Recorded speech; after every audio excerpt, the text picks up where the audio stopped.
Bonjour. Qu'y a-t-il de commun entre la coupole d'une mosquée, une rosace que l'on trouve dans une église, les murs de temples tibétains et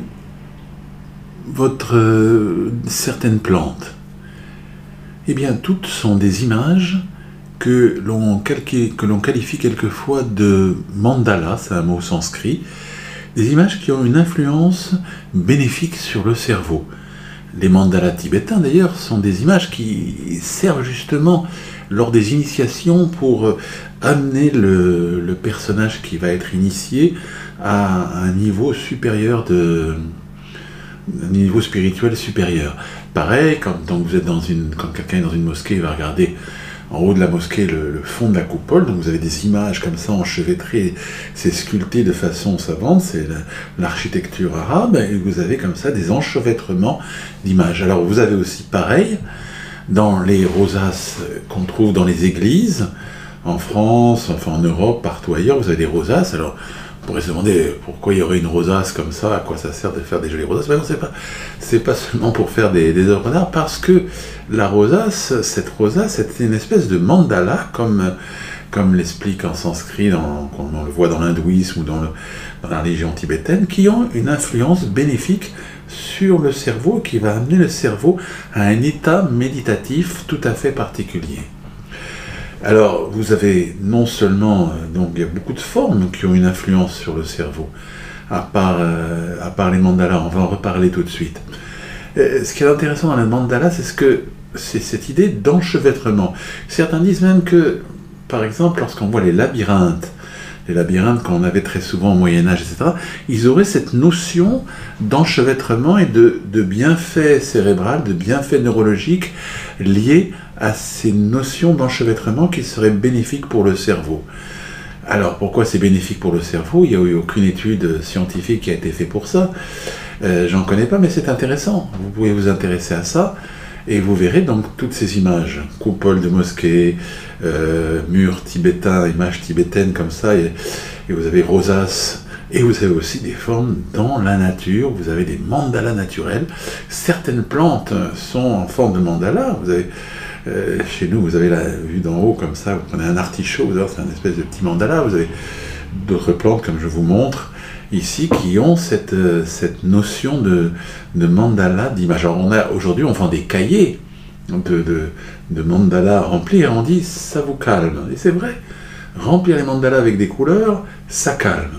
Et vous pouvez trouver ces cahiers, aujourd'hui c'est très à la mode, mais c'est intéressant parce que ça vient d'une tradition spirituelle qui est très lointaine, et on trouve les mandalas naturels dans certaines plantes. Alors, dans la Kabbale juive, on trouve cette notion, on ne la trouve pas dans d'autres endroits. Souvent, donc, à part les mandalas, on trouve les mantras, souvent donc des sons, les musiques, c'est aussi des sons, des suites de sons qui ont un effet bénéfique, mais des suites d'images qui auraient un effet bénéfique, on n'en trouve pas beaucoup. Alors, les lettres en soi serait une suite d'images qui a un effet bénéfique.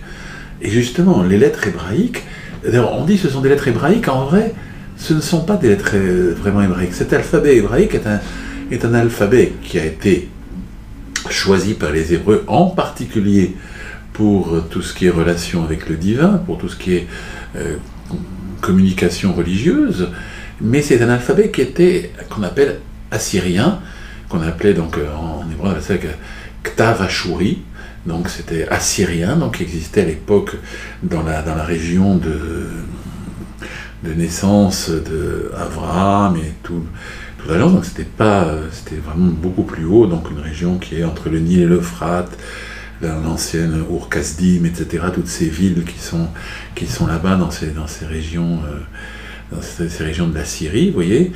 Et donc c'est Irak actuel, Iran, Syrie, etc. C'est une large région, donc définir exactement ce qu'était la religion de l'Antiquité, mais l'alphabet vient de là-bas. Ce serait un alphabet qui serait un alphabet avec ces formes comme ça, en forme de petites flammes, qui serait particulièrement intéressant, qui aurait pris naissance là-bas. Alors vous avez aussi des alphabets en forme de flammes, un petit peu, on va trouver ça un petit peu dans l'alphabet sanskrit. Les lettres arabes retrouvent un petit peu cette idée de flamme, un peu moins, dans les flamèches comme ça longues.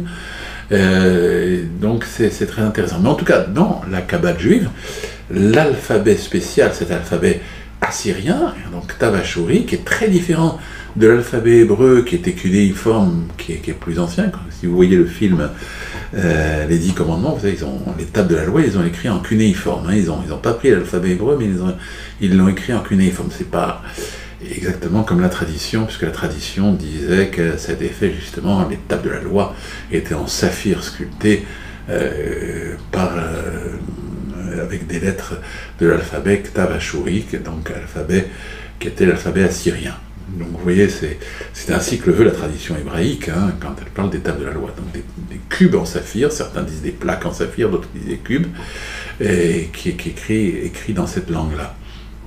Et cette langue en particulier, je vais vous montrer vous pouvez voir là, il va y avoir des lettres qui viennent, ce sont des lettres qui désignent donc des formes de divinité. Vous voyez, ces deux lettres-là, on va voir, c'est le même nom de divinité qu'on trouve, par exemple, en Inde, dans l'hindouisme, et on trouve la même chose aussi dans d'autres religions, où on trouve ces suites de lettres, qui ont un effet. Et c'est vraiment la Kabbale hébraïque, c'est celle qui donne le plus d'importance à la forme de lettres, pour pouvoir avoir une influence neuropsychique sur l'individu, et aussi une influence particulière pour le rapport avec le divin. Cet alphabet particulier sera un alphabet idéal pour le divin. Donc voilà, alors, tout le monde va dire mon alphabet, pas mon alphabet, mais c'est eux qui ont insisté sur leur alphabet, qui ont le plus insisté, qui a des méthodes de méditation qui sont faites en imaginant les lettres dans le cerveau, vous voyez, en ayant comme ça une autofiguration interne de la lettre, ou des lettres, une suite de lettres. C'est une forme de méditation tout à fait intéressante et tout à fait particulière, et on ne la retrouve que dans la Kabbale juive d'ailleurs, on trouve beaucoup moins ça dans les autres religions, dans les autres systèmes spirituels, les systèmes d'images. Alors, on peut penser que si vous baladez au musée d'art moderne, ou vous baladez dans un musée et voir des tableaux, est-ce que ça a un effet sur votre cerveau? Probablement.